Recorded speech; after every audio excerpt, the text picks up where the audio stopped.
feel like we need to be reminded of some healthy pressures to have in our lives, because I think that we got to the stage where we realize that we're kind of overworking and we have too many responsibilities and we have less help and we're isolating ourselves too much. And these are all important things for us to come to realization about. But I think that we need to really start reinstituting some healthy pressures in our lives to help us to find that inner balance.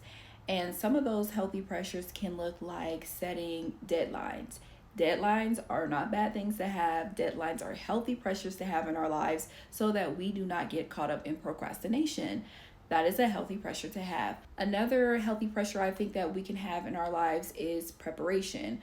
I think that we get these ideas and we feel like either one, we have this inner stopwatch in our mind and we feel like we have to race to get it done, or we also get caught up in this comparison game where we feel like, well, that person has already done their thing and this person has done their thing, and now I have this great idea, and you know what, I just need to act on it now because if they can do it then I can do it. So we're playing the comparison game, when really we need to stay in preparation mode a little bit longer. We need to do a little bit more research. We need to figure out what factors will affect this and that. You know what I'm saying? We need to sit down. So that's another healthy pressure to have in your life. Preparation. Get into preparation mode. Another healthy pressure to have in your life is maintenance. General maintenance, taking care of your body, working out, exercising, eating the right foods. We need to re-implement having that healthy pressure of maintenance in our lives. Another healthy pressure that I think that we can work on implementing a little bit better in our lives are boundaries.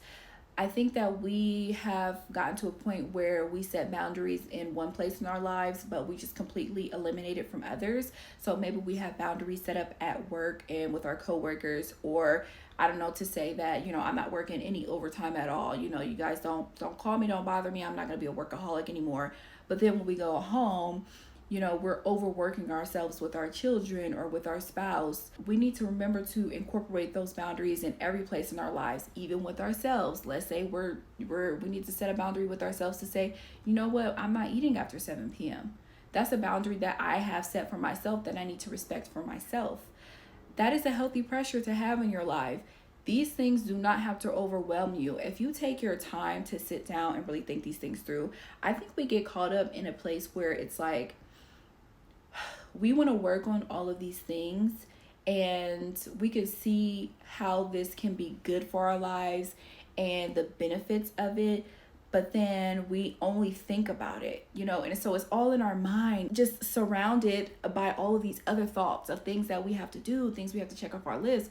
If you don't actually sit down to take the time to work these things out, write these things out, verbalize these things out loud, then it's just all going to be in your head. It's going to be just jumbled up and it can become overwhelming. So if you take your time, slow things down, start writing these things out, and start implementing these healthy pressures in your life, you have nowhere to go but up. It's only up. It's only up. You might still have some failures along the way, but that's all a part of the journey.